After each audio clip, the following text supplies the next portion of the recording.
नमो विष्णुपादाय कृष्णप्रेष्ठाय भूतले श्रीमते भक्तिवेदान्तस्वामी इति नामिने। नमस्ते सारस्वते वे गौरवाणी प्रचारिणे निर्विशेष शून्यवादी पाश्चात्यदेशतारिणे। जय श्री कृष्ण चैतन्य प्रभु नित्यानंद श्री अद्वैत गदाधर शिवासादि गौर भक्तवृंद। हरे कृष्णा कृष्णा कृष्णा हरे हरे, हरे राम राम राम हरे हरे। ओम नमो भगवते वासुदेवाय।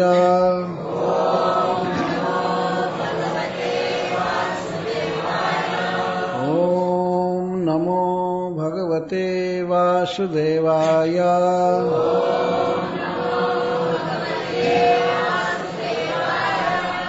ओम नमो भगवते वासुदेवाय।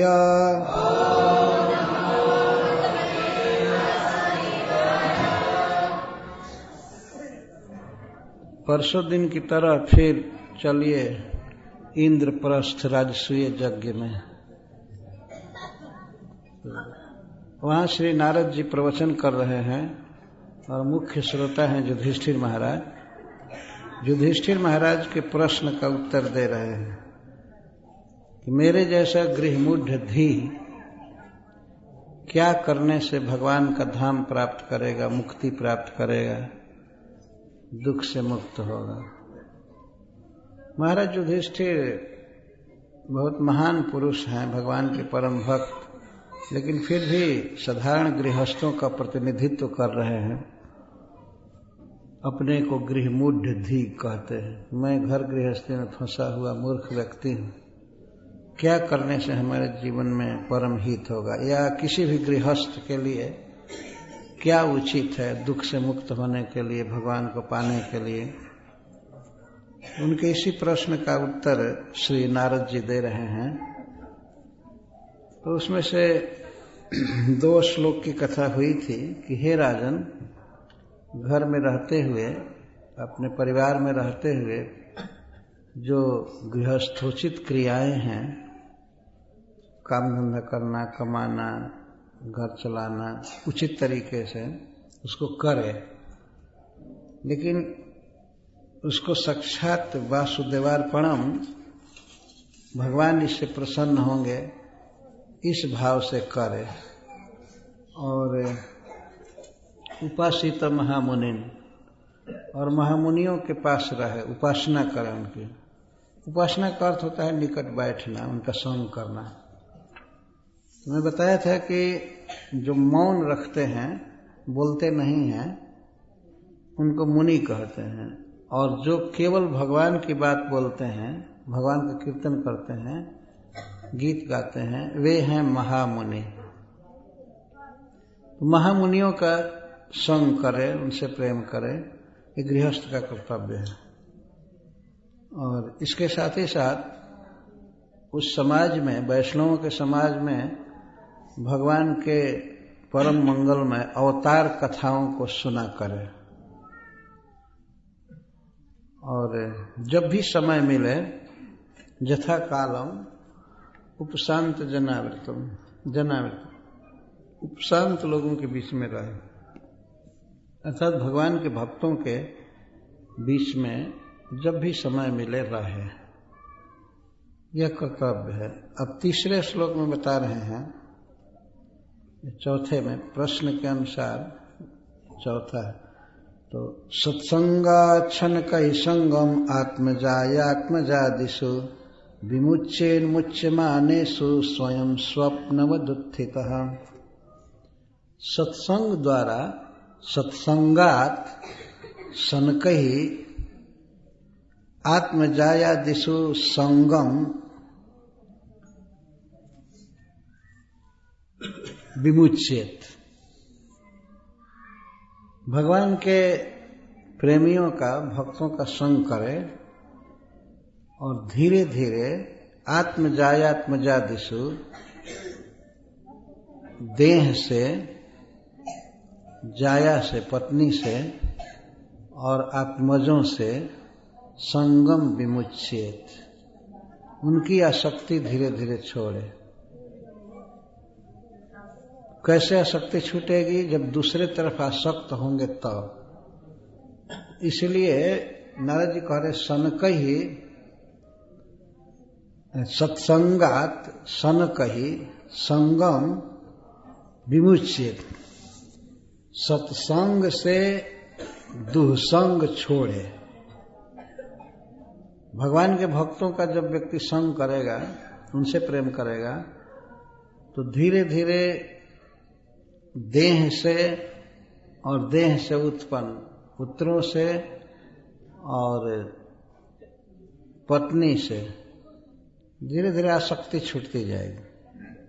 यहां पर आसक्ति छोड़ने की बात कही जा रही है, संग। तो स्वरूप से त्याग करने की बात नहीं कही जा रही है। पहले आसक्ति छूटती है, बाद में साक्षात संग छूट जाता है। यदि भगवान का चरण कमल पाना है तो यह करना आवश्यक है। इस संसार में मनुष्य के लिए सबसे बड़ी फंसावट है देह, बेटा और स्त्री आदि सुख, घर आदि। कभी कभी देखा जाता है कि कोई आदमी कहीं संग में जाता है, भक्तों के संग में, तो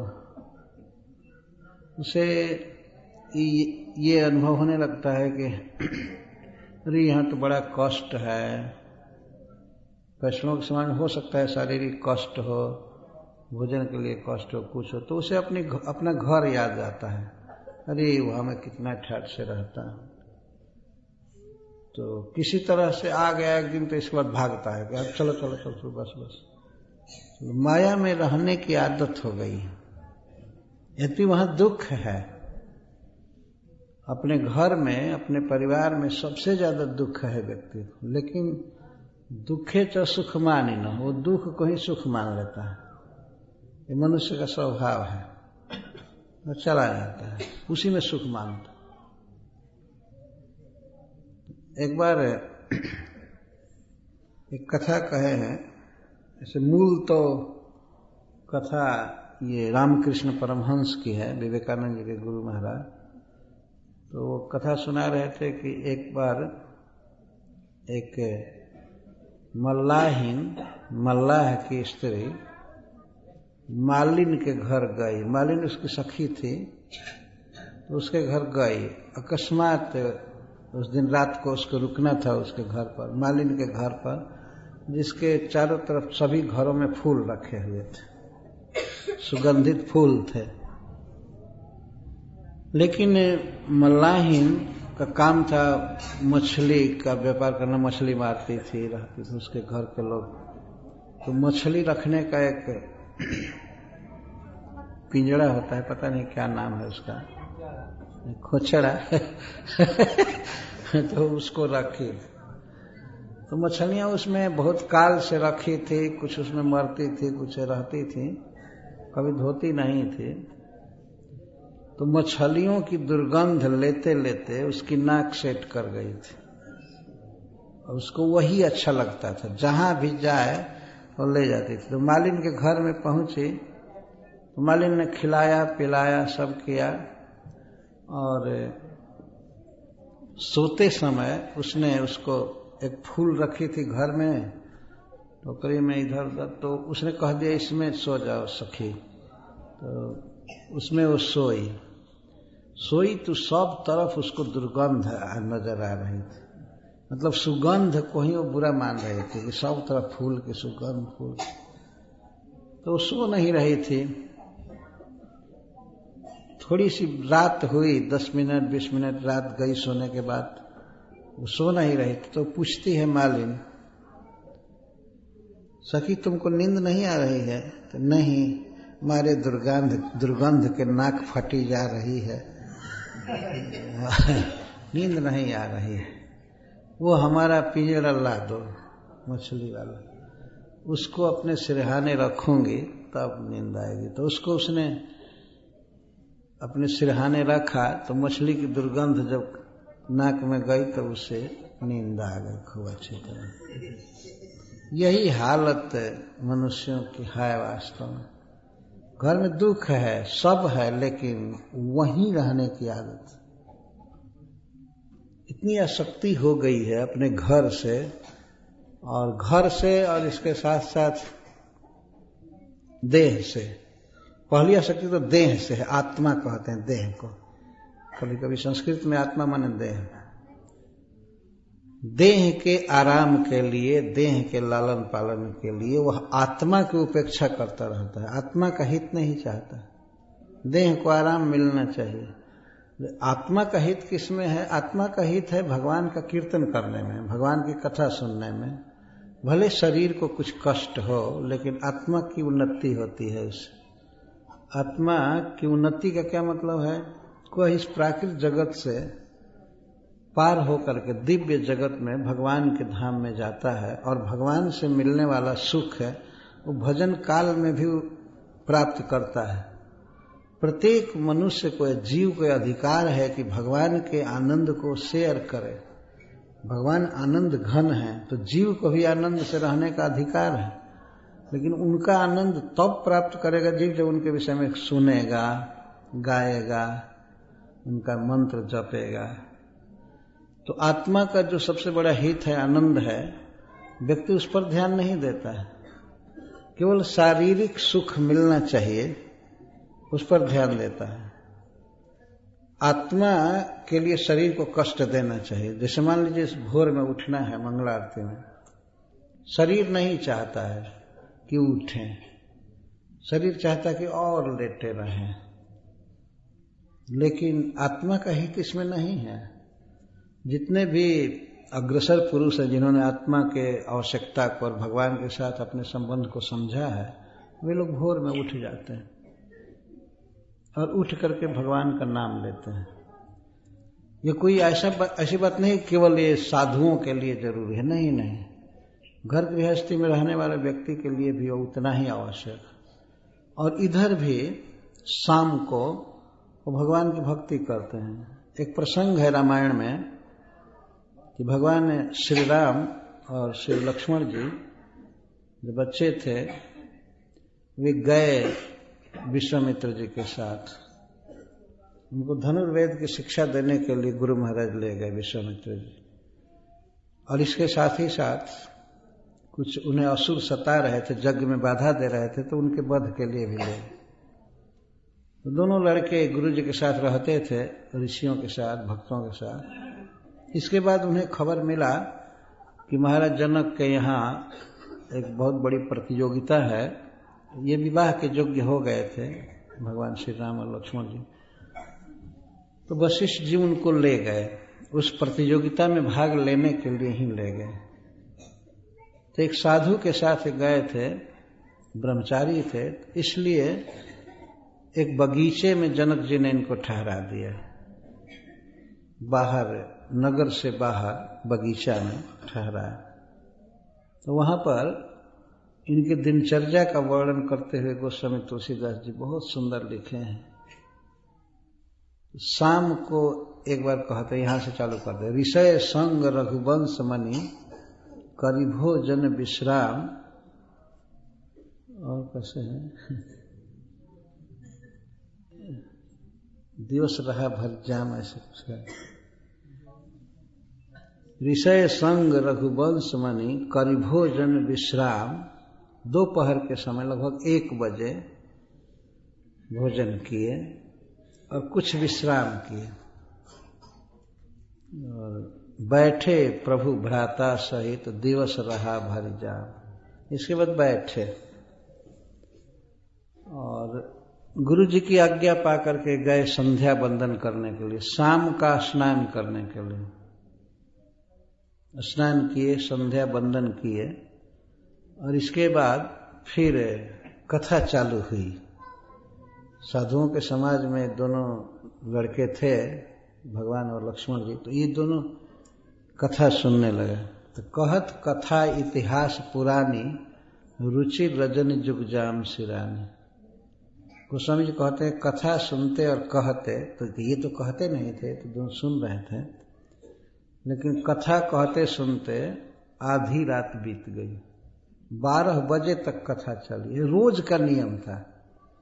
कहत कथा इतिहास पुरानी, कथा और इतिहास पुराणी कथा सुनते थे। भागवत की कथा, इसका मतलब ये है पुराण की कथा। पुराण की कथा को पुरानी कथा कहते हैं, या पहले की कथाएं। आजकल की चर्चा नहीं, ये 3rd क्लास की चर्चा। ये दिल्ली में वह यह बोला, पटना में यह बोला, यह कचड़ा, ये सब नहीं। वर्तमान बात नहीं करते थे, पुरानी कथाएं, पहले के राजर्षियों की कथा, भगवान के लीलावतार आदि, ब्रह्मर्षियों की कथा, पहले की कथा। Old is gold. पहले की कथाएं करते थे, या पुराणों की कथा। ये कहते कहते रुचिर रजनी, वो रुचिर रात्रि, जुगजाम सिरानी। जुग का अर्थ है जोड़ा, और जाम माने याम। 3 घंटे का एक याम होता है, और 3 से और 8 से गुणा करेंगे 24। अष्ट याम होता है, 8 याम, दिन और रात मिलाकर। तो एक याम 3 घंटे का हुआ। तो जुग जाम सिरानी, 2 याम बीत गया। इसका मतलब 3 घंटा और 3 घंटा 6 घंटा, तो ठीक 12 बज गया। 12 बजे तक कथा चली। तो मुनिवर शयन किन्ह तब जाई, लगे चरण चापन दो भाई। और गुरु महाराज विश्वामित्र जी जाकर जब सोए, तब दोनों भाई, ये नहीं था कि तुरंत अपना बेड डाले और सो गए। ये गए गुरु जी का चरण दबाने लगे, चापन लगे।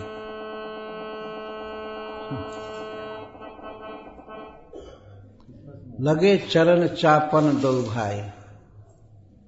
चापने लगे का अर्थ समझते हैं? अकू प्रेशर कर रहे थे। ये अंगुलियों में और पैर के तलवे में सारा स्विच है, कनेक्शन है सारे शरीर का। तो चरण को चापने लगे, अर्थात इस तरह से चरण दबा रहे हैं। तो मुनिवर है सैन्य किन्ह तब जाई, लगे चरण चापन दो भाई। आधी रात तक तो कथा सुने, और इसके बाद गुरु जी शयन किए तो दोनों भाई चरण चापने लगे। चरण दबा रहे थे। बार बार मुनि आज्ञा दिन ही, रघुबर जाई शयन तब किन्ह। बार बार गुरु जी ने कहा कि बेटा सो जाओ, सो जाओ, मंगलारती में उठना है, इसलिए सो जाओ। गुरु जी ये कह रहे थे। ये सनातन परंपरा है मंगला आरती की, कोई आज की चीज नहीं है। तो मुनि ने बार बार आज्ञा दिया भगवान राम को कि जाओ सो जाओ। लक्ष्मण जी को कहा हो गया जाओ सो जाओ। जब बार बार गुरु जी कहे तब भगवान जाकर शयन किए। बार बार मुनि आज्ञा दिन ही, और यह नहीं कि शिष्य प्रतीक्षा करे कि गुरु जी कब कहेंगे, बस एक बार कहते हैं चलो। बार बार मुनि आज्ञा दिन ही, रघुवर जाई शयन तब किन्हीं। तब भगवान जाकर सोए। जब भगवान बार बार जाकर सो गए, तब लक्ष्मण जी उनका चरण दबाने लगे। कम से कम 1 बजे तक भगवान राम और लक्ष्मण जी गुरु जी का चरण दबाए होंगे, ये स्वाभाविक लगता है।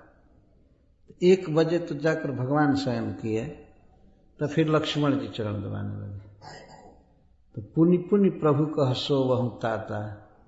भगवान कह रहे थे सो जाओ लक्ष्मण, सो जाओ सो जाओ सो जाओ। तो पौढ़े उर्धरि पद जल जाता। फिर चरण कमल को हृदय में ही रह करके सो गए। वो चरण के पास ही सो गए लक्ष्मण जी। सोए नहीं, पौढ़े। और एक अर्थ वो कभी सोते नहीं थे। लक्ष्मण जी जितेंद्रिय थे, निद्रा को जीत चुके थे। वो ऐसे ही चरण को छाती से रख करके तकिया के बदले, चरणों पर ध्यान के बदले वहीं लेट गए। खटिया पलंग तो नहीं था, नीचे था, ऋषियों का आश्रम था उनको दिया गया था। तो इस तरह से सोए और जगना हुआ तो उठे लखन निश विगत सुनी अरुण शिखा धुनि कान, और गुरुते पहले जगतपति जागे राम सुजान। तो सबसे पहले मुर्गा की बोली सुनकर लक्ष्मण जी जग गए। अरुण शिखा, जिसकी लाल शिखा होती है, पुलिस जैसी लाल टोपी, पुलिस की टोपी में भी थोड़ा लाल रहता है, इस तरह से। तो मैं उपमा के लिए नहीं कह रहा हूं, मुर्गा के सिर पर भी लाल पंख जैसा उगा रहता है ना, इसीलिए मुर्गा को अरुण शिखा कहते हैं। तो ये 4 बजे बोलते ही हैं, अरुण शिखा ये बोलते हैं, और यही अलार्म का काम करता है। स्वाभाविक प्रकृति है, ईश्वर के द्वारा बनाया हुआ स्वभाव मुर्गों का, वो भोर में बोलते हैं। तो मुर्गे की बोली सुनकर लक्ष्मण जी उठ गए। जगे नहीं कहा जा रहा है, वो तो थोड़ा सा लेटे हुए थे और उठ गए। 4 बजे उठ गए। लक्ष्मण जी 2 बजे लेटे होंगे, 2 घंटा केवल लेटे और 4 बजे उठ गए। तो ये दिनचर्या थी पहले के लोगों की। और बच्चे जो इस तरह से ट्रेनिंग ले रहे हैं, पढ़ाई कर रहे हैं, तो 2 घंटा लक्ष्मण जी सोए, 3 घंटा या 4 घंटा भगवान सोए होंगे। लक्ष्मण जी 4 बजे उठ गए और गुरु से पहले जगे राम।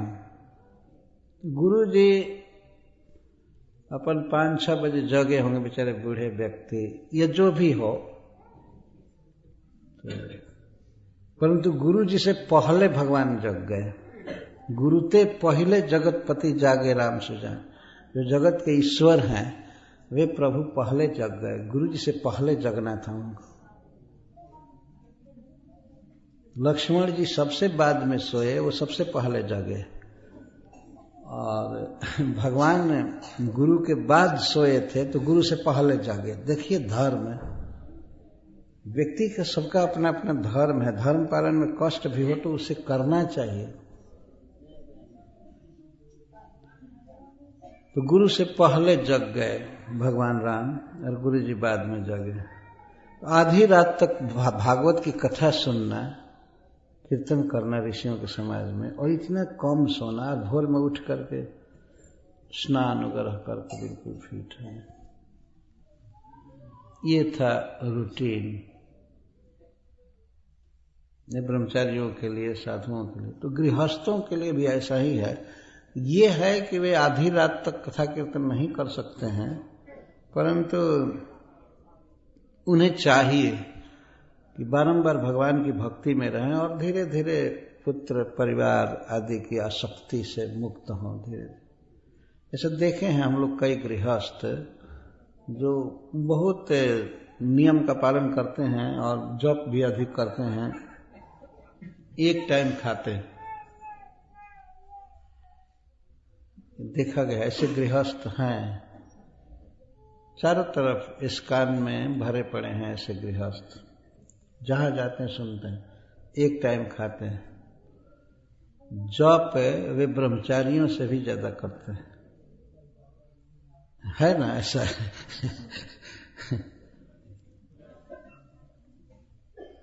तो इस तरह से ये गृहस्थ का जीवन है।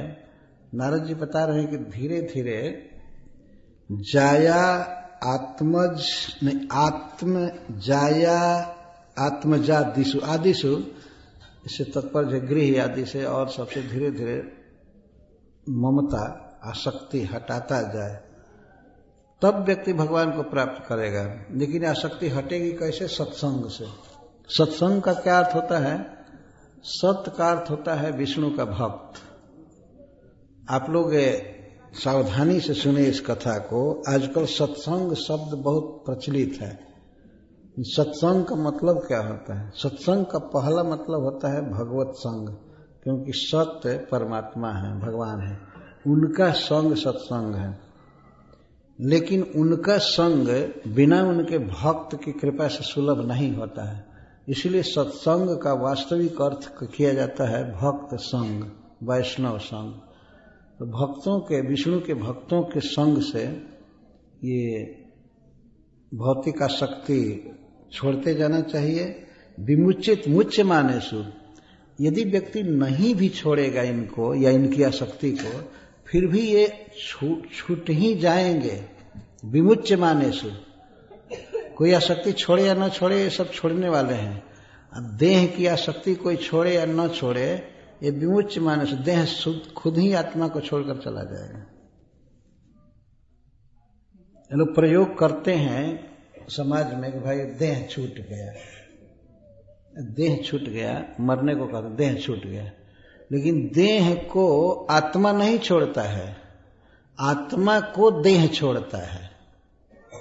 अगर देखा जाए व्यवहार में, कोई भी आत्मा किसी देह के अंदर बैठा है, वो नहीं चाहता है कि मैं मरूं, देह छोड़ूं। भले कितना भी पुराना हो जाए, देह रोगी हो जाए, ऑपरेशन बाई ऑपरेशन जो भी करके मैं इसी में रहना चाहता।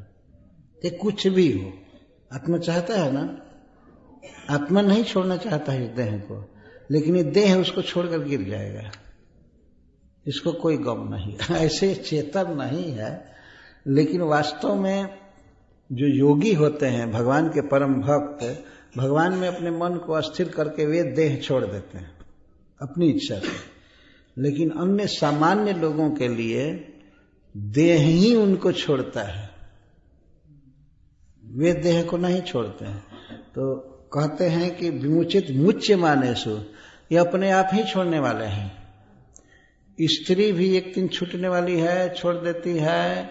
आत्मज लड़के तो जीवित अवस्था में ही सब छोड़ छाड़ कर किनारे हो जाए, है ना। और आदमी उसको सह लेता है।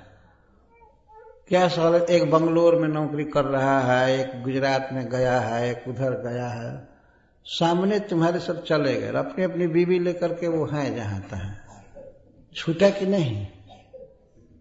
उनको थोड़े चिंता होती है कि हमारे बाप कैसे है, ये है, कुछ भी चिंता नहीं होती है। वो अब अपना बच्चा, अपनी स्त्री, अपना बैंक अकाउंट और सब, अब वो उसमें फेरे में पड़ते हैं।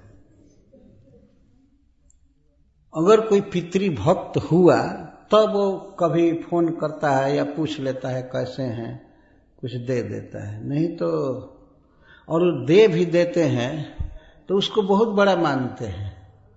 अगर पिता की याद करके कुछ दिए तो वो समझते हैं पुत्र लोग कि हम बहुत बड़ा त्याग कर रहे हैं। हमने कभी कभी देखा है, देहाती भाषा में कहते हैं, बूढ़ऊ तो हमरे में खालन, बहुत बड़ा दान कर रहे हैं, ऐसे कहते हैं। समाचार में हमसे बताते हैं। ओह, मतलब विश्वंभर हो गए, पिता का भरण यही कर रहा है। उसने जन्म दिया, पढ़ाया, लिखाया, खिलाया, पिलाया, और ये कहने में शर्म आनी चाहिए कि हमारे में ही खाते, तुम्हारा खाते तुम उनका खा रहे हो। ये देखिए, लेकिन इस तरह की बात बोलता है। ये पितृभक्त, जो पिता का भक्त है वो ऐसे कहता है, वो तो हम हमारे में ही खा रहे हैं, ऐसा मतलब दूसरे सेवा नहीं कर रहे हैं, मैं उनको पोस रहा हूं। और बाप भी इतने से ही संतुष्ट रहता है कि हाँ वो खिला रहा है,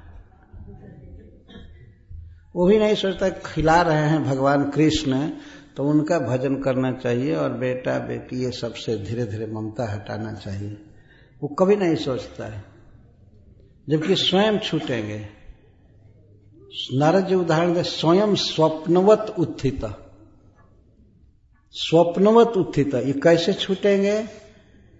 जैसे सपना कोई देख रहा है और एक दिन सपना टूट जाएगा, तो सपना देखता हुआ उत्थित उठ करके ये अनुभव करे। सपना जिसका टूट गया है और जग गया है, तो जगे हुए व्यक्ति की तरह ये देखे कि ये सब जो देह का संबंध है और पुत्र का, स्त्री आदि का, ये स्वप्नवत है, ये सब छूट गया। मान लीजिए कोई सपना देख रहा है और सपना में उसे बहुत दुख है या सुख है, जो भी है, लेकिन जब उत्थित जब जग जाता है तो देखता है कि अरे सब बेकार था, कुछ नहीं है ना। लेकिन सपना अगर नहीं टूटा है तब तो वो दुख सुख का अनुभव करता रहता है। अगर सपना में मान लीजिए उसका कोई सिर काट दिया है तो वो सपना जब तक नहीं टूटेगा वो रोता रहेगा कि हाय हमारा मस्तक कट गया, ये हो गया, वो हो गया। मस्तक छेदनादिकम, ये श्रीमद् भागवतम में लिखा गया। सपना में देखता है, या सपना में कभी कभी आदमी देखता है कि मैं रुपया का बंडल पा गया हूं और मनोरथ करता है कि इसको ऐसे खर्च करूंगा, ऐसे खर्च करूंगा। लेकिन जब उत्थित जग जाता है तो न वहां बंडल है, न एक पैसा भी नहीं, कुछ नहीं। सपना में वो देखता रहता है। सपना कई प्रकार के वो देखता रहता है। बहुत बड़ा पद मिल गया है, मुझे ये हो गया है, और कभी बहुत धन की हानि हो गई, कभी ये हो गया, लेकिन कुछ नहीं हुआ है। तो सपना में देखे हुए पदार्थ जैसे जगने के बाद बिल्कुल समाप्त होते हैं, वैसे ही यह सपना, ये जरूर है कि यह 40 वर्ष का सपना है या 50 वर्ष का सपना है, लेकिन इसको तो टूटना ही है, ये तो बंद होगा ही। तो स्वप्न की तरह अपने देह को, संबंधियों को, पत्नी और बच्चे को देखने का अभ्यास करें। भगवान ने इसीलिए सपना की फैसिलिटी सबको दिया है। सपना अपने आप में झूठी वस्तु है, लेकिन परम सत्य को दर्शाने वाला है। सपना मिथ्या होता है, ये सपना क्यों भगवान देखने को देते हैं जीव को? इसलिए वो अनुभव करे कि जैसे स्वप्न झूठा है, ऐसे ही यह दुनिया झूठी है, अनुभव देने के लिए। लेकिन फिर भी आदमी रोज सपना देखता हुआ भी ज्ञान नहीं लेता है। तो मान लीजिए कोई ब्रह्मचारी है और उसका सपना देख रहा है कि मेरा विवाह हो गया और पूरा उसको दहेज भी मिला है, पालकी पर चढ़कर जा रहा है या घूम रहा है, उसको बहुत पैसा मिला हुआ है, सपना। और लेकिन सपना टूटते ही कोई विवाह नहीं, कुछ नहीं, वही ब्रह्मचारी जी अकेले है ना।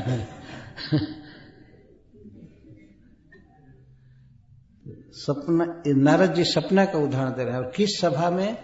जहां सारे गृहस्थ भरे हुए थे, ऋषि मुनि भरे थे।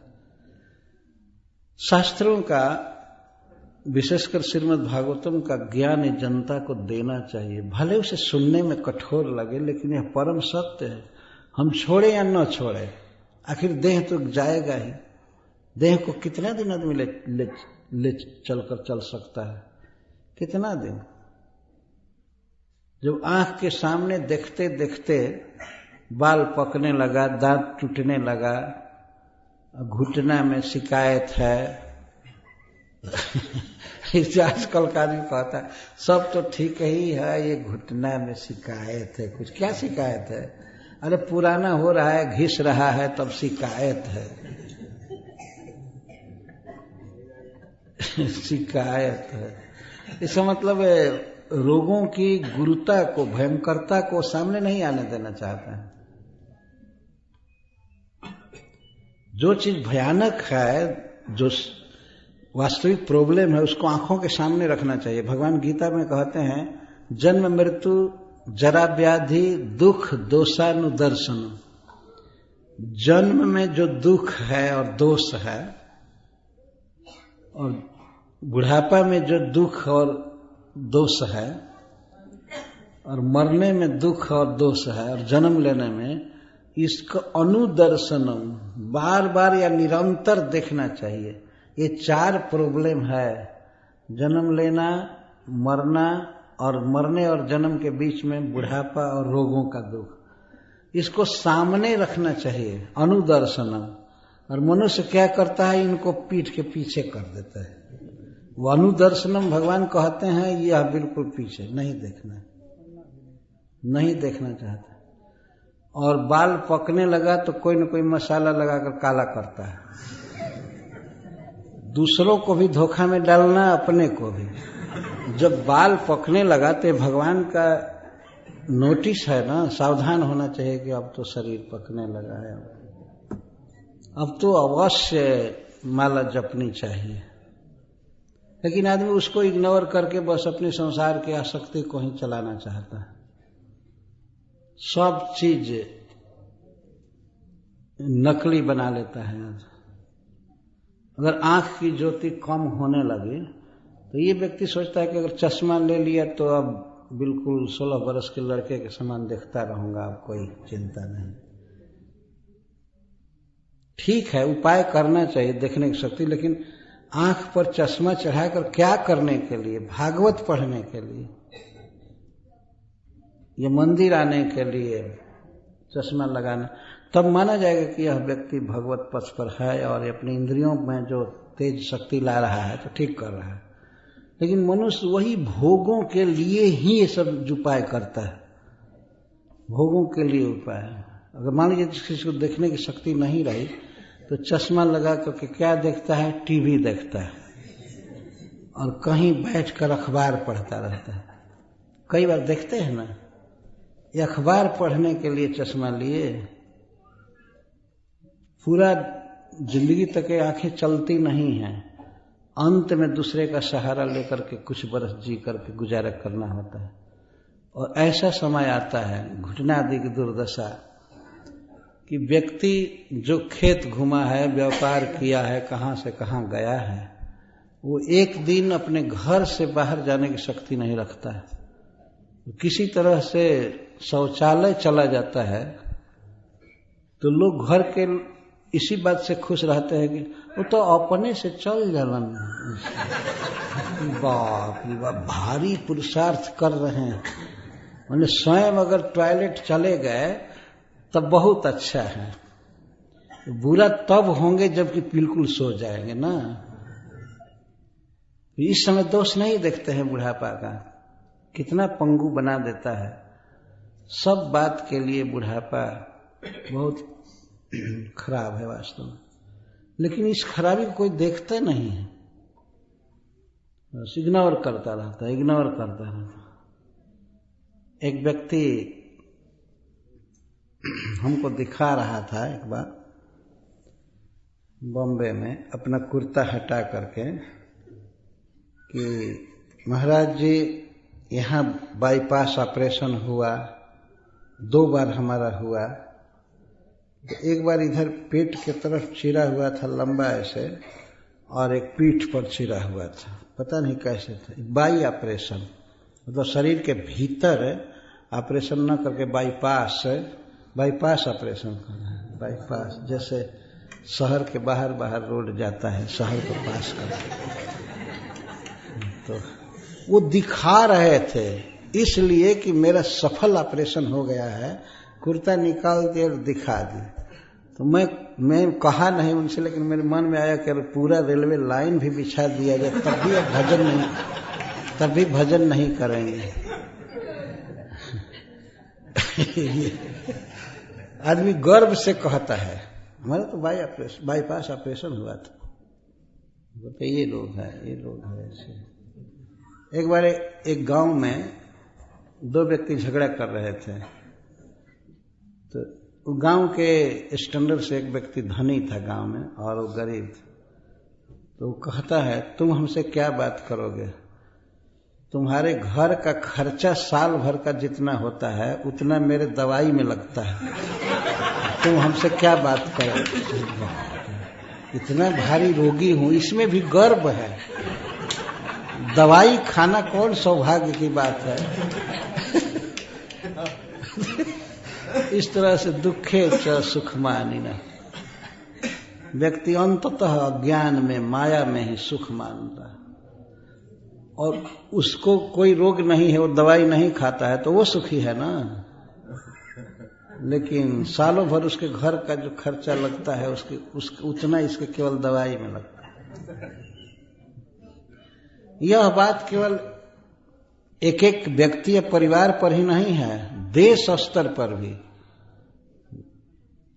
खास करके जब बाहर के बड़े बड़े लोग आते हैं अमेरिका से, इंग्लैंड से इंडिया में, तो यहाँ के मिनिस्टर लोग उनको दिखाते हैं हमारे यहाँ इतना बड़ा हॉस्पिटल बना है, ये बना है। तो हॉस्पिटल बड़ा बड़ा है, इसका मतलब कि रोगी बहुत बड़े बड़े है ना, हॉस्पिटल दिखाते हैं, उसको विकास मानते हैं। हमारे यहाँ इतना बड़ा हॉस्पिटल है, ये है, वो है, वो है। तो रोग में ही अपनी शान दिखाते हैं। हॉस्पिटल बना है, ये बना है, वो बना है, वो बना है। और इसी तरह ले जाकर के दिखा दो कि हमारे यहाँ इतना बड़ा बड़ा जेल बना है, इसका मतलब कि क्राइम बहुत हो रहा है। ये कौन विकास है? और हमारे यहाँ जेल में कैदियों की संख्या बहुत अधिक है, हम उन्नत हैं। इसका अर्थ है कि सब क्रिमिनल भर गए, क्राइम कर रहे हैं, बदमाशी कर रहे हैं।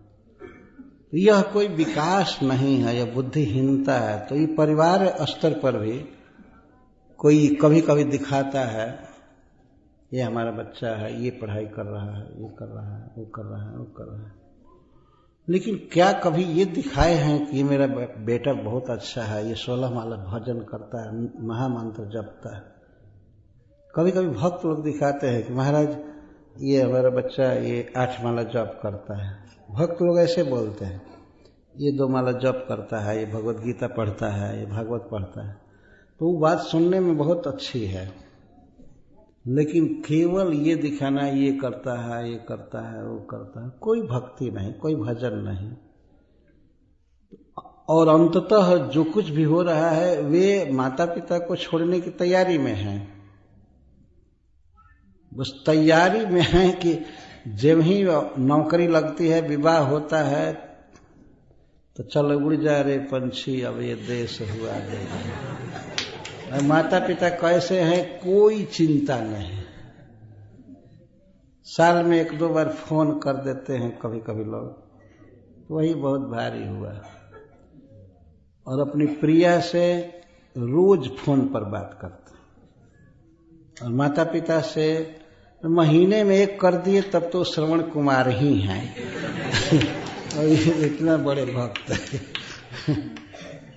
है ना, और उनको करने में बहुत खर्च हो जाता है। जो कुछ भी हो, व्यक्ति को यहाँ शिक्षा दी जा रही है। नारद जी कह रहे हैं कि आत्मजायात्मजादिषु देह, आत्मज मतलब पुत्र, और जाया जिससे व्यक्ति जन्म लिया है। एक तो मां से जन्म लेता है, लेकिन स्त्री से भी जन्म लेता है, पत्नी से भी। पुत्र के रूप में पति ही जन्म लेता है, इसलिए पत्नी को जाया कहते हैं। आत्मा वही जायते पुत्र, पुत्र के रूप में पति को जन्म लेना होता है, तो उसको जाया कहते हैं। इसलिए इस कान में पत्नी को ही माता जी कहते हैं। और अपनी माँ को जब माँ कहेंगे तब पता चलेगा कि ये जन्म देने वाली माँ है, नहीं तो माता जी कहते हैं। अपनी पत्नी को ही कह देते, हमारी माता जी को कह देना है। एक बार एक व्यक्ति आया लुधियाना से, हमारे यहाँ दिल्ली से, वृंदावन में, तो कहने लगा जल्दी जल्दी में, वो भक्त है, महाराज मैं आया था इसके पहले 2 घंटा पहले, लेकिन मेरी माता जी भी साथ में थी, तो लोई बाजार में चली गई हैं, वो आएंगी। तो हम एकदम नहीं समझे, तो हम पूछ दिए कि बाद में ही सोच रहे थे कि इनकी माता जी आई होंगी। तो मैं थोड़ी सी शंका मुझे हुई, क्योंकि स्कैन में यही चलता है, तो यही टेक्नोलॉजी है। तो मैं पूछा कि तो आपकी माँ या माता जी? तो कह नहीं माता जी।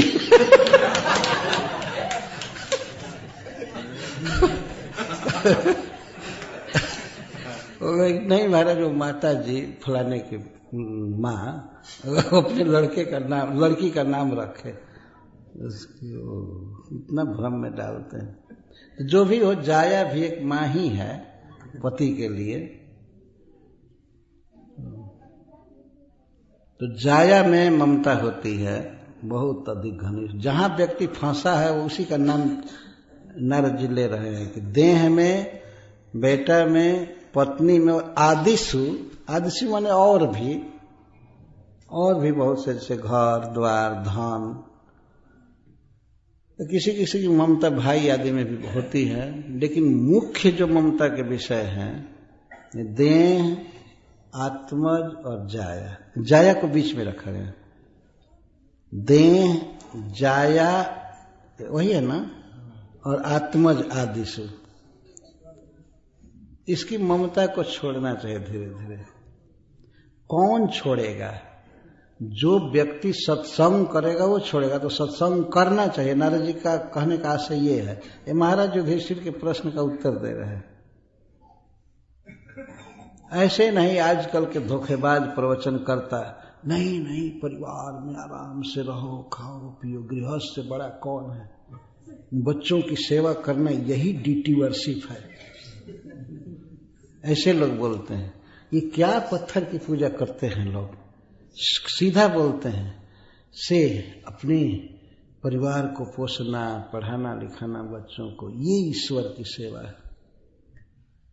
ये ईश्वर की सेवा। तो सबके घर में ऐसे ईश्वर भरे पड़े हैं और ईश्वर की सेवा करके नरक की यात्रा करेंगे। एक कर्तव्य की सीमा है, पुत्र के प्रति, पत्नी के प्रति, घर में और के प्रति एक सीमा है। कितनी सीमा तक आप आसक्ति रखेंगे। ऐसा नहीं कि उन्हीं को सर्वस्व मानकर रात दिन उसी में रचा पचा रहे व्यक्ति। ऐसा नहीं होना चाहिए। ऐसा व्यक्ति भगवान का चरण कमल नहीं पा सकता है, शुभ गति नहीं पाएगा। जब तक जिएगा तब तक चिंता में जिएगा और मरने के बाद उसकी दुर्गति होती है। दुर्गति का अर्थ है कि उसे बहुत खराब शरीर मिलता है, या नरक जाना पड़ता है, या और दुर्गत सुंदर लोक नहीं मिलता, अच्छा लोक नहीं मिलता। ये तो निश्चित है कि इस जीवन के बाद भी जीवन है। कोई व्यक्ति कह दे कि पुनर्जन्म नहीं है, उसे कहने से क्या होगा। ये संसार में ज्यादातर ऐसे ही मूर्खों की संख्या है जो ये मानते हैं कि देह के मरने के बाद सब कुछ खत्म हो जाता है, कोई नहीं बचता है। लेकिन भगवत गीता में श्री भगवान कहते हैं न हन्यते, हन्य माने शरीरे। इस शरीर के नाश हो जाने के बाद भी आत्मा नष्ट नहीं होता है, वो दूसरे शरीर में जाता है। भगवान स्पष्ट बोल रहे हैं। जो शरीर छोड़ता है और दूसरे शरीर में जाता है, और जो दूसरे शरीर में गया है उसको एक दिन वो शरीर छोड़ना पड़ता है। इतना क्लियर ज्ञान है भगवत गीता का।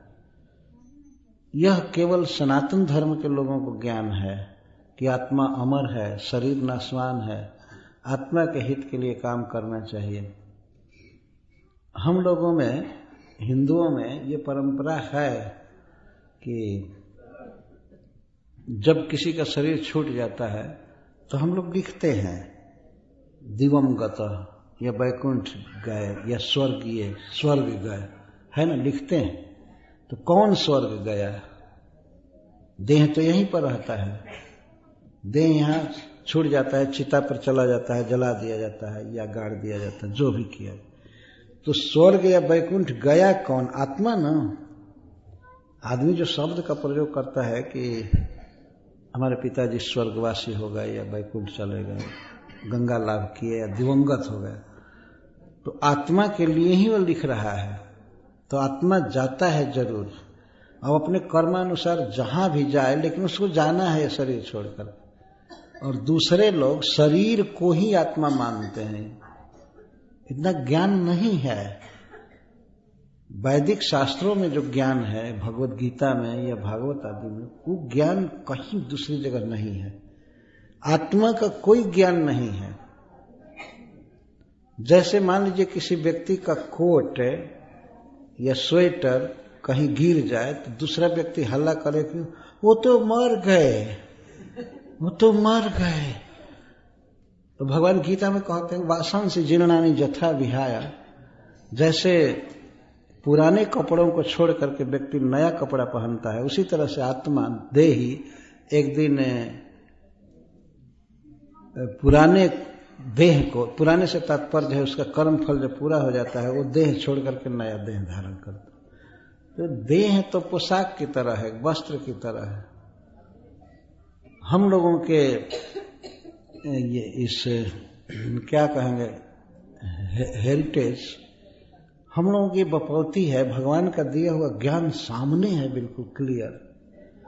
इतना ही नहीं, क्या खाना चाहिए, क्या नहीं खाना चाहिए, क्या बोलना चाहिए, क्या नहीं बोलना चाहिए, मन में क्या सोचना चाहिए, भगवान इन सब बातों पर भी खूब बृहद प्रवचन किए हैं भगवद गीता में, एकदम क्लियर। और जबकि यह ज्ञान आप दुनिया के किसी भी कोने में इसके अलावा खोजेंगे नहीं ज्ञान है। ये पहली बार श्रील प्रभुपाद जी ने विदेश में भगवद गीता का यह ज्ञान दिया है। Bhagavad Gita as it is, Bhagavad Gita Yatharup, पहली बार। तो हम लोगों की तो जिसको कहते हैं बपौती कहिए, ये बाप की संपत्ति है भगवद गीता और श्रीमद् भागवतम। इसको पढ़ना चाहिए, इसको सुनना चाहिए, रोज डिस्कशन करना चाहिए, यही हमारा हित करेगा। तो इसमें आत्मा का ज्ञान दिया गया, प्रारंभ ही किया गया है आत्मा और देह का अंतर भगवान बताएं। जबकि दूसरे लोगों में आत्मा का कोई ज्ञान नहीं है। वो समझते हैं कि देह ही आत्मा है और देह गया बस खत्म हुआ, कोई पुनर्जन्म नहीं है, कोई आना जाना नहीं है। वो आत्मा जो कब्र में पड़ा हुआ है तो देह तो बस वहीं पर है। वो देह को ही मैं मानते हैं, देह को ही आत्मा मानते हैं। लेकिन हम लोगों में ऐसा संस्कार है ऋषियों का कि एक सामान्य बच्चा भी जानता है कि आत्मा देह से अलग है। व्यवहार में देखेंगे आप सब, साधारण व्यक्ति भी। एक दिन एक खड़िया की बात है, यहाँ पर कीर्तन चल रहा था। तो कीर्तन चलते चलते मंगला आरती के समय में, मंगला आरती कौन भक्त को बताते हैं, एक व्यक्ति के पिताजी का शरीर छूट गया। तो वो आए मंदिर में, गौर कृष्ण भी थे। तो गौर कृष्ण से वो कहते हैं, गौर कृष्ण हमारे बाबू तो सरेंडर बोल दिलन सिलेंडर बोल दे। ये सिलेंडर बोल दी मतलब वो उनका वो शब्द था। वो बहुत दिन से बीमार थे, तो शरीर छूटने से कोई बहुत स्पेशल दुख नहीं हुआ। तो का भैल वो भी समझ गए कि सिलेंडर बोल दिए तो शरीर छूट गया। इसके बाद वो कहते हैं तो ऊपर चल गए, ऊपर चल गए मतलब कौन ऊपर चला गया? शरीर तो वहीं पड़ा था, शरीर वहीं पड़ा था, ऊपर चल गए। तो ऊपर कौन गया? ऊर्ध्वगति किसकी हुई? आत्मा की। आत्मा के लिए शब्द का प्रयोग किया जाता है, ऊर्ध्वगति हुई। ऊर्ध्व का मतलब स्वर्ग या वैकुंठ, ऊपर गए। अधः लोक में नहीं गए, नरक नीचे है पृथ्वी से दक्षिण दिशा में, इसीलिए अधः गति कहा जाता है। तो इसका मतलब कि गया जहन्नम में, और नरक में गया आत्मा। उसको भी पकड़ करके जमराज के दूत ले जाते हैं। तो यहां श्री नारद जी बता रहे हैं कि साधुओं का संग करना चाहिए, उनके मुख से सुनना चाहिए। उनके साथ रहते रहते धीरे धीरे पुत्र परिवार आदि की आसक्ति से व्यक्ति मुक्त हो जाता है। और फिर आगे बताते हैं, जावदर्थ मुपासीनो देहे केहे च पंडितः विरक्तो रक्तवत् तत्र निर्लोके नरताम्य से। व्यक्ति को चाहिए भगवान की कृपा से, गृहस्थ के लिए बता रहे हैं, भगवान की कृपा से जितने धन की प्राप्ति हो जाए उसी में संतोष करे, संतोष करे, पुरुषार्थ करे, काम करे। ऐसा कह रहे नरताम निर्लोके नरताम न्यसेत। नरता का अर्थ होता है पुरुषार्थ, काम, कैपेसिटी जो है उसके अनुसार काम करे, पैसा कमाए, या लड़कों को पढ़ाना है पढ़ावे, सर्विस जो कुछ भी है उसके विषय में अपवाद नहीं है, वो काम करे। आलसी न बने, काम करे, पुरुषार्थ करे, लेकिन विरक्तो रक्तवत तत्र। और परिवार में कैसे रहे, भीतर से विरक्त रहे, लेकिन ऊपर से सब लोग यही समझें कि ये महायासक्त है गृहस्थी में। नारद जी बता रहे हैं कि ऐसे रहना चाहिए, बाहर से विरक्ति नहीं दिखानी चाहिए। विरक्त रहे मन से और ऊपर से रक्तवत रहे। रक्त का अर्थ होता है अनुरक्त। व्यवहार ऐसा करे कि ये परिवार के लिए बहुत चिंतित रहता है, काम करता, काम भी करे और रक्तवत व्यवहार करे, पर रहे विरक्त। इसे श्लोक में कह रहे हैं, विरक्तो रक्तवत तत्र निर्लोके नरता न्यसेत जावदर्थ उपासीनो। और घर में उतना ही प्रयोजन रखे, घर से संबंध इसीलिए रखे कि जावदर्थ उपासीनो, क्योंकि जरूरत है। पर जितना मतलब है कृष्ण भक्ति में, जितना सहायक है धन या और सब, उतना रखे। लेकिन बाहर से ये दिखावे कि मैं आसक्त हूं, मैं इस परिवार के लिए ही सब कुछ चिंतन कर रहा हूं, पर रह करके भगवान की भक्ति में ज्यादा मन लगावे। और आगे के श्लोक में नारद जी कहते हैं कि ज्ञातयः पितरौ पुत्रा भ्रातरः सुहृदो परे जद बदंती जदिच्छन्ति चानुमोदेत निर्मम। घर के लोग जैसे ज्ञातयः, ज्ञातयः का अर्थ देह के संबंधी, जिसको गोतिया कहते हैं, लेकिन ये गोतिया का मतलब कुछ दूसरा हो गया। ज्ञाति मतलब खास परिवार के लोग, तो ज्ञातयः। और पितरौ माता पिता, भाई, पुत्र, और अपरे सुहृद और अन्य भी सुहृद, जद बदंती जो बोलते हैं उसका अनुमोदन करना चाहिए हमेशा। छेड़ भर नहीं करना चाहिए कि नहीं तुम ठीक नहीं कर रहे हो। जो बोले उसको अनुमोदन करें, जो भी बोले तो अनुमोदन करना चाहिए, हाँ बहुत अच्छा विचार है, ये है। और जद इच्छन्ति, और जो चाहते हों उसका अनुमोदन करें। जब कोई किसी का प्लान ये है, कोई ये चाहता है, तो उसका अनुमोदन कर देना चाहिए, हाँ ठीक है ठीक है। कभी भी ये नहीं करना चाहिए नहीं हमारी बुद्धि ऐसी है, ऐसे चलना चाहिए, तो वो व्यक्ति फंसेगा। परिवार के लोग, माता पिता, यहाँ तक कि बेटा भाई, जो कहे अनुमोदन कर। तो इस पर प्रश्न होता है, यदि परिवार के लोग जो चाहें, जो बोले, अनुमोदन किया जाए तो वित्त क्षय होगा, धन नहीं रहेगा, तो काम कैसे चलेगा। मतलब बेटा कुछ राय दे रहा है और दे दिया जाए, धन खर्च करने को सब छूट दे दिया जाए, तो सब उड़ा देगा। ये चाहे जैसे तैसे धन होना चाहिए ना। परिवार के कहने से हम कोई अंकुश न रखें और कह दें ठीक है। जद बदंती जदिच्छन्ति चानुमोदित निर्मम, ममता न रखे और जो कहें वो सब अनुमोदन कर। ये तो अजीब शिक्षा दे रहे हैं। तो इसमें प्रश्न होता है, श्रीधर स्वामी जी ने प्रश्न किया है, तो वित्त क्षय हो जाएगा तो परिवार कैसे चलेगा। आखिर ये देख करके अनुमोदन करना चाहिए ना, भाई इतना पैसा है तो इसमें ये काम करना है, वो काम करना है। जो लोग कहें परिवार के, बस वही कर दे। लेकिन इसमें श्री नारद जी बता रहे हैं कि परिवार की जिम्मेवारी लेकर के इस तरह से फंसे ना।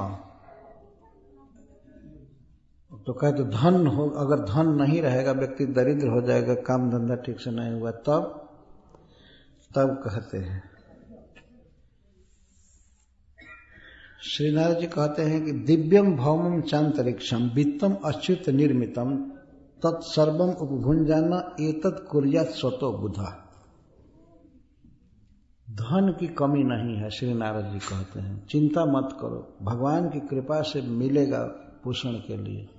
ये सबके लिए शिक्षा दी जा रही है। व्यक्ति को कभी चिंता नहीं करनी चाहिए, धन कहाँ से आएगा, ये होगा। जितना काम करना है काम करे, निश्चिंत काम करे, एक नौकर की तरह काम करना चाहिए घर में। जैसे दुकान में कोई नौकर होता है किसी दुकानदार का, तो कितना बिक्री हुआ, कम हुआ, ज्यादा हुआ, वो नौकर प्रभावित नहीं होता है। उसको दिन भर में जितना वेतन मिलना है उस वेतन से उसको मतलब है। पर जो मालिक होता है दुकान में, वो चिंतित रहता है, आज बिक्री कम हुई, ये हुआ, वो हुआ, ऐसा हुआ, ऐसा हुआ। तो नौकर की तरह घर में रहना चाहिए, वो बेचैन नहीं होना चाहिए। तो धन कहाँ से आएगा? तभी कहते हैं दिव्यम भौमम अंतरिक्षम। तो धन कुछ तो आकाश से मिल जाता है, दिव्य से, दिव्य धन। दिव्य धन का अर्थ है कि भगवान की कृपा से वर्षा आदि हो जाती है और वर्षा से अनाज उत्पन्न होते हैं, इसको दिव्य धन कहते हैं। ना, देख रहे हैं ना, सारे संसार में ये भगवान की व्यवस्था है, अनाज उत्पन्न होता ही है। हर एक साल भगवान की कृपा से अनाज उत्पन्न हो जाता है। जैसे इस क्षेत्र में इस साल दिव्य धन काफी हुआ, वर्षा से उत्पन्न हुआ। लोक में लोग कहते हैं भगवान मुंह चीरे हैं तो आहार देंगे ही, ये उन पर जिम्मेवारी है और उनकी सामर्थ्य है। भगवान देंगे, कुछ आकाश के वर्षा से उत्पन्न हो जाता है और कुछ भौमम। भौमम का अर्थ दो होता है। भौमम का अर्थ होता है भूमि में धन रहता है, तो खनिज वगैरह इसे तात्पर्य है। भगवान सब जगह धन रखे हैं, सृष्टि किए तो वही धन रखे हैं। सोना, अबरक, पेट्रोल जो भी है सब रखे, तो ये धन है। और भौमम का एक और भी अर्थ है कि पहले के लोग भूमि में गाड़ करके रखते थे धन, तो निधान सिद्धेश्वर स्वामी जी कहते हैं, रख देते। या इस समय भौमम का अर्थ है बैंक के, कुछ तो बचत होती है, रखते हैं। तो जो भी हो, एक भौम धन है, भूमि से प्राप्त होता रहता है। एक अंतरिक्ष से, अंतरिक्ष का अर्थ है अकस्मात मिल जाना। धन मिलता रहता है अकस्मात। किसी को लॉटरी में पड़ जाता है धन, उसको अंतरिक्ष धन कहते हैं। कहीं से कोई न कोई कुछ दे देता है अकस्मात, पहले से कोई आशा नहीं है लेकिन मिल जाता है, भोजन भी मिल जाता है। ऐसे ही बिना किसी योजना के, बिना प्लान के भगवान की व्यवस्था है, भोजन मिल ही जाता है, कपड़ा मिल ही जाता है, देखा गया है। तो भोजन, कपड़ा और घर है, तो और क्या चाहिए? और घर मान लीजिए अपना घर ना हो, कहीं रात भर रहे किसी के घर में, तो आखिर काम तो चला ना, वो घर तो उठा कर ले नहीं जाएंगे। तो आज इस घर में, कल उस घर में। गृहस्थ के लिए ऐसी बात नहीं है कि वो यहाँ वहां घुमा करे, लेकिन घर रहने के लिए मिलेगा ही, और खाने के लिए मिलेगा, और कपड़ा भी मिलेगा। आज भी कोई व्यक्ति अगर कहीं खड़ा हो जाए और कहे कि हमको खाने को नहीं है, कपड़ा नहीं है, तो कुछ लोग दे देंगे। ये अंतरिक्ष धन है, काम चलेगा, चिंता नहीं करनी। वित्तम अच्युत निर्मितम। भगवान श्री कृष्ण जो इस जगत के रचयिता हैं, व्यवस्थापक हैं, उस सब जगह सबके लिए भोजन, पानी, कपड़ा, मकान किए हैं। जानते हैं दुख क्यों होता है कुछ लोगों को कि इनको अभाव नहीं होता है? भाई जी हनुमान प्रसाद पोद्दार जी कहा करते थे, धनियों का धन है निर्धन के धन का शोषण। धनियों के पास, जिनके पास काफी धन है, उनका धन क्या है? निर्धनों के धन का शोषण है। भगवान सृष्टि चलाने के लिए धन पर्याप्त भेजे हैं, सब कुछ, लेकिन उसमें से कुछ लोग ज्यादा ले लेते हैं। तो ज्यादा ले लिए हैं तो किसी के लिए कम पड़ रहा है। तो उपाय क्या है? भाई जी हनुमान प्रसाद पोद्दार जी कहते हैं कि उचित ये है कि उस धन को गरीबों को लौटाते रहना। अगर धनी के पास धन ज्यादा इकट्ठा हो रहा है तो उनको गरीबों के पास लौटाते रहना, बांटते रहना। इस तरह से बैलेंस बना करके जीना चाहिए और भगवान की भक्ति करनी चाहिए। धन की कमी नहीं है वास्तव में, चारों तरफ धन बिखरा हुआ है। अब जैसे हवा है, हवा में सांस लेने के लिए क्या हवा की कमी हो रही है? कहीं कमी नहीं हो रही। पानी की भी कमी नहीं है, पानी पर्याप्त है। और उसके व्यवस्था की बात अलग है कि कैसे पानी प्राप्त किया जाए। भूमि में ही देखिए कितना पानी है, न बोरिंग करके पानी निकाला जा रहा है, पानी निकाला जा रहा है, कोई अभाव नहीं है, भगवान ने बनाया। तो इसी तरह से भोजन का भी अभाव नहीं है। यदि मनुष्य समाज और देवताओं का समाज ये दोनों मिल जाए, भगवान गीता में कहते हैं कि अगर मनुष्य और देवता मिल जाएं और एक दूसरे की मदद करें तो देवता पर्याप्त वर्षा करेंगे, पर मनुष्यों को चाहिए कि वे यज्ञ करें, मेरा कीर्तन करें, भजन करें और देवताओं का इस तरह पोषण करें। मनुष्यों में और देवताओं में भगवान कोऑपरेशन चाहते हैं, है। और कहते हैं देवान भावयता नेन ते देवा भावयन्ति वह परस्परम भावयन्तो श्रेय परम अवाप्स्यत।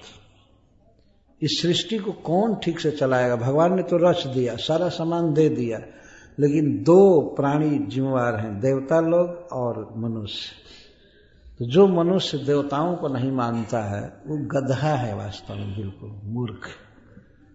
देवता तो हैं ही, अभी प्रकाश आता है सूर्य का, ये सूर्य देवता प्रकाश दे रहे हैं, अग्नि देवता इतना आँच देते हैं, उष्मा देते हैं, वायु देवता हवा दे करके जिला रहे हैं।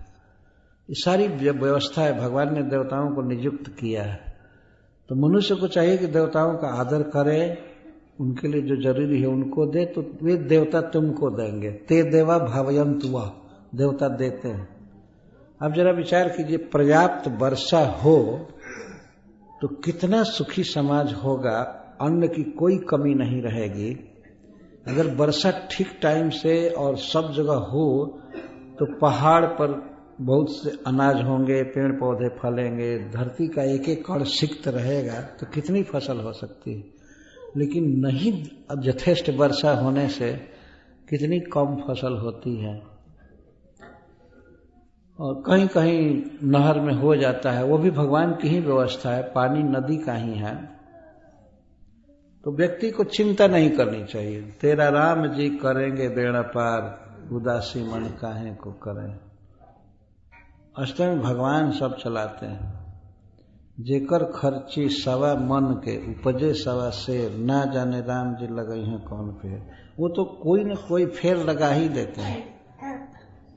जिसका खर्चा सवा मन का है, आजकल के लड़के शायद मन नहीं जानते हैं, सवा मन मतलब लगभग 45 किलो हो जाएगा ना, 45 या 50 जो भी माने।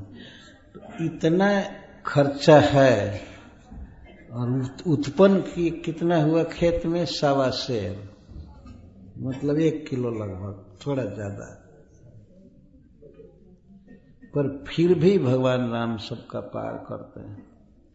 ये उनकी बृहद व्यवस्था है।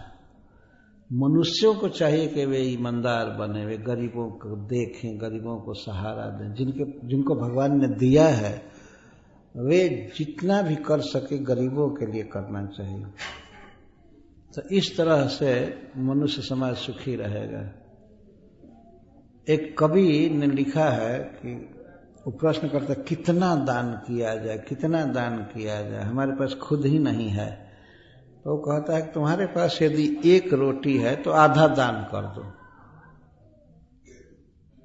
तो वो कहता है कि अरे हमारी इच्छा पूरी नहीं होगी, हमारा पेट नहीं भरेगा। तो वो कवि कहता है कौन है जिसकी इच्छा पूरी हो गई है? बड़े बड़े राजा लोग ऐसे ही छटपटाते हुए गए कि हमको कुछ नहीं है, ये नहीं है। जिनके अधीन सारा भूमंडल था वो लोग भी यही मान करके चले गए कि हमको कुछ नहीं मिला, हमारा मनोरथ नहीं पूरा हुआ। मनोरथ किसका पूरा हुआ है यहाँ?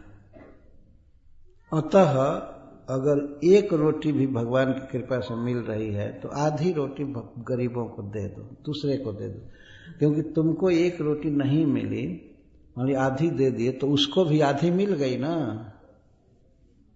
हमको आधा ही मिला, ठीक है, तो उसको तो आधा मिल गया, लेकिन अगर हम एक रोटी खा गए तो उसको तो बेचारे को कुछ नहीं मिला।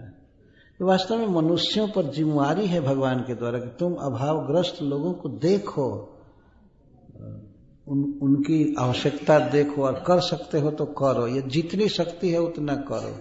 अगर नहीं शक्ति है तो भगवान की दृष्टि में आदमी दोषी नहीं बनेगा। भगवान कहें ठीक है, बेचारे के पास है ही नहीं तो क्या करें, तो चिंता नहीं करनी चाहिए। इस श्लोक में ये बात बताई जा रही है, भगवान व्यवस्था दिए हैं, ऐसे ऐसे धन होता है, वर्षा होने से कितनी फसल होती है। इधर हम लोग पूछते थे कि खड़िया में कैसे कथा करेंगे, कैसे करेंगे, पैदा नहीं हो रहा है। इस साल भक्तों ने बताया कि भगवान ने बहुत अच्छी वर्षा दी है, सब जो फसल दिया है। अगर इसी तरह से मान लीजिए रेगुलर वर्षा होती रही तो अनाज की क्या कमी रहेगी। पृथ्वी में बहुत क्षमता है अन्न उत्पन्न करने की। तो इस तरह से धन की चिंता नहीं करनी चाहिए और भगवान के भक्ति पर ही जोर देना चाहिए। भगवान परिवार को चलाएंगे, पत्नी को चलाते हैं, सबको देंगे। भगवान पर विश्वास रखना चाहिए। जो व्यक्ति भगवान की भक्ति करता है तो उसको क्यों नहीं देंगे। एक श्लोक में कहा गया है कि भगवान विश्वम्भर हैं। विष्णु को विश्वम्भर कहा जाता है, विश्वम्भरति इति विश्वम्भर, जो पूरे विश्व का पालन करे। तो जो प्रभु पूरे विश्व के भरण करने वाले हैं तो क्या अपने भक्तों का भरण नहीं करेंगे, तो निश्चित करेंगे। तो भगवान पर विश्वास करना चाहिए और भक्ति करनी चाहिए। यहाँ पर भक्तों ने आयोजन किया, हमको पता है कि बहुत मेहनत करके आयोजन किए हैं और बहुत अच्छे प्रसाद की व्यवस्था की, और सब एक दिन का उत्सव करने में, किसी घर में विवाह हो तो कितना परिश्रम पड़ता है।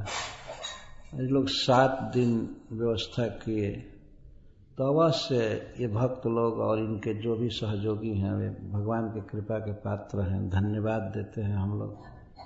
वास्तव में ऐसा आयोजन करके लोगों को भगवान की कथा सुनाना, कीर्तन का सुयोग देना, ये बहुत पुण्य का काम है। तो भगवान से प्रार्थना करते हैं कि इन पर हमेशा कृपा करें, इनकी मति भगवान में लगी रहे और ये लोग सुखी रहे। इस तरह का आयोजन बहुत बड़ा पुण्य है, बहुत बड़ा यज्ञ है। जो व्यक्ति पुण्य करता है उसके जीवन में कोई कमी नहीं आती है भगवान की कृपा से। तो श्री नारद जी गृहस्थों के लिए ये सब उपाय बताए हैं। इसके बाद तो ये बताते हैं कि घर में कोई चूहा है, सर्प है, मक्खी है, ये खरगोश है, गिलहरी है, ये कोई भी, तो उनको अपने परिवार का ही समझना चाहिए। कभी भूल करके कीड़ा आदि नहीं मारना चाहिए। अगर मान लीजिए किसी के खाट में खटमल पड़ गया है तो यह उसकी गलती है, उसको इतना साफ रहना चाहिए कि वो ना पड़े। और कदाचित अगर घर में मच्छर बढ़ गए हैं तो मच्छर को स्प्रे करके किसी विषैली दवा से मारने का अधिकार किसी को नहीं है। उसे समझना चाहिए हमारे परिवार का। यदि मान लीजिए अपने परिवार में कोई रोगी व्यक्ति है, खराब स्वभाव का है, तो थोड़े आप मर्डर करेंगे। कि कोई अपाहिज लंगड़ आ गया तो क्या आप हत्या करेंगे? ये अधिकार नहीं है। इतना ही अधिकार है कि आप मच्छरदानी लगाइए, मच्छर से बचिए, लेकिन उसको जान से मारने का अधिकार नहीं है। अगर मच्छर को मारते हैं, चूहा को मारते हैं, तो जमराज के द्वारा हथकड़ी लगेगी, निश्चित है। तो नारद जी इसमें कहते हैं कि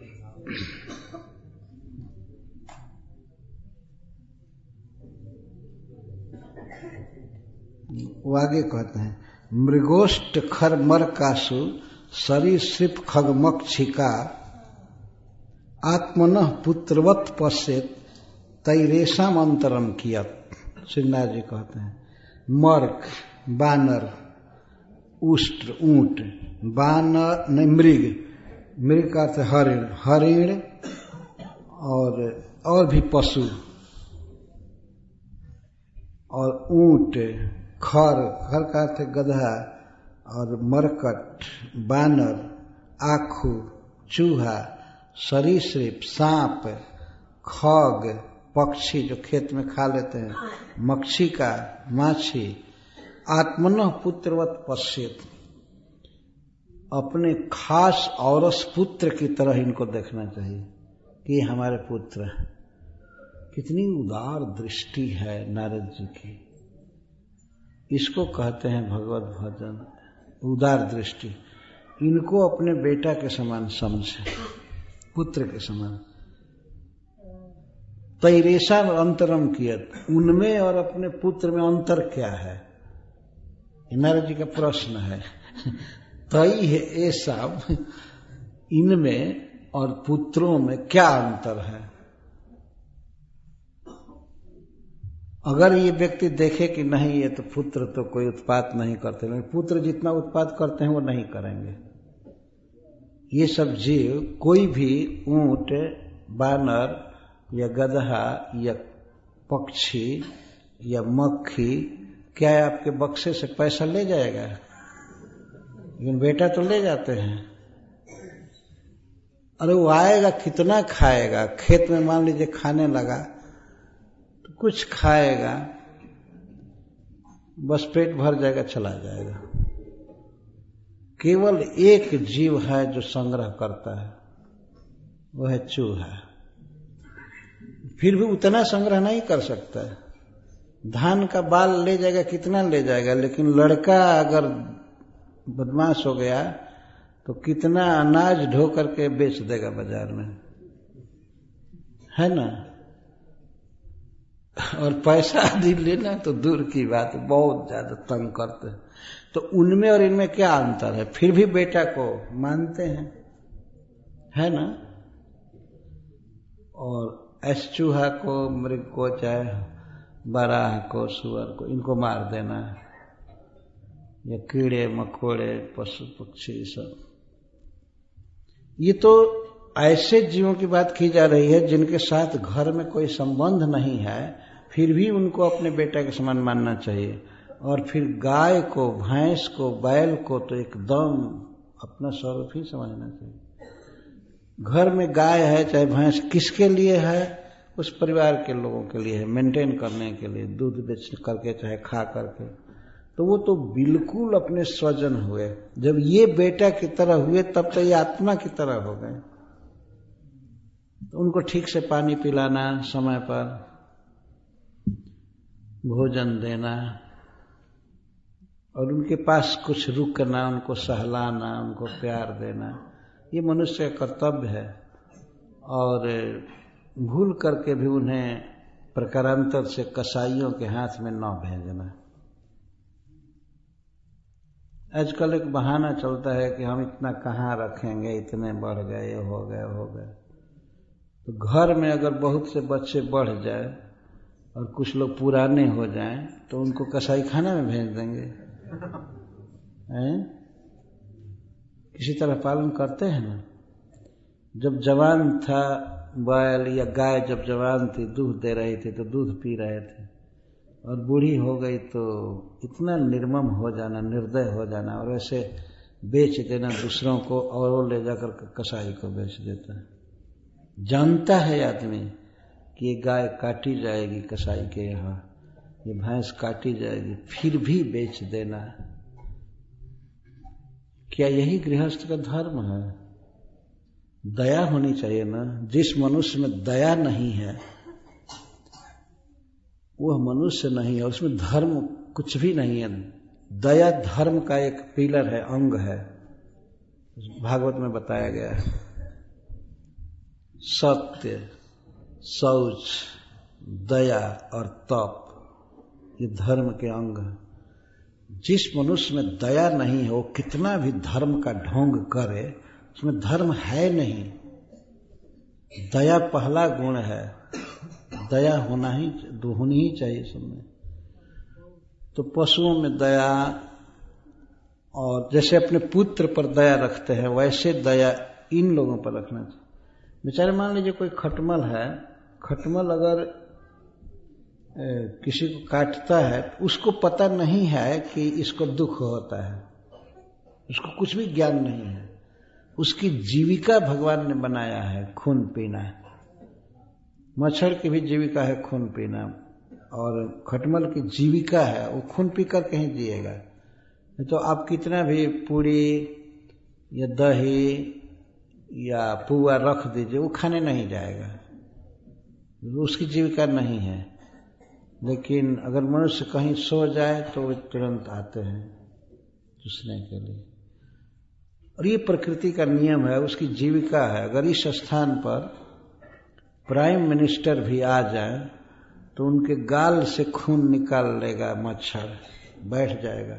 सारे सिक्योरिटी बैठे रहेंगे लेकिन वो बैठ जाएगा। ये प्रकृति का नियम है ना। और यहाँ तो हो सकता है कि न कोई बैठे, लेकिन अगर वो डिहरी और गया जी चले जाए तो वहाँ के मच्छर तो मान नहीं सकते। गया जी और आरा ये मच्छरों की राजधानी है। हाँ, हम लोग देखे हैं, दिन में भी वे तंग करते हैं। लेकिन फिर भी इन लोगों को भी नारद जी कह रहे पुत्र की तरह माने। क्या उदार दृष्टि है। ये है भारत के ऋषियों की दृष्टि। सब में भगवान को देखना। सीए राम मैं सब जग जानी, करो प्रणाम जोर जुग पानी। जब इन जीवों के प्रति ऐसे वात्सल्य की बात कही जा रही है तो फिर समग्र मानव जाति के लिए, मनुष्यों के प्रति या और पशुओं के प्रति कितने दया की बात कही जाएगी। वृक्षों के प्रति दया, पशुओं के प्रति दया, सभी के प्रति। सर्वे भवन्तु सुखिनः, सर्वे सन्तु निरामयाः, सर्वे भद्राणि पश्यन्तु, मां कश्चित् दुख भाग भवेत्। ये गृहस्थ के जीवन में बात बताई जा रही है। उसे इस तरह दयालु होना चाहिए, देना चाहिए, पोसना चाहिए, और जो इस तरह पोसेगा तो भगवान उसको देंगे। भगवान की कृपा से उसे सब कुछ मिलेगा। हरे कृष्ण।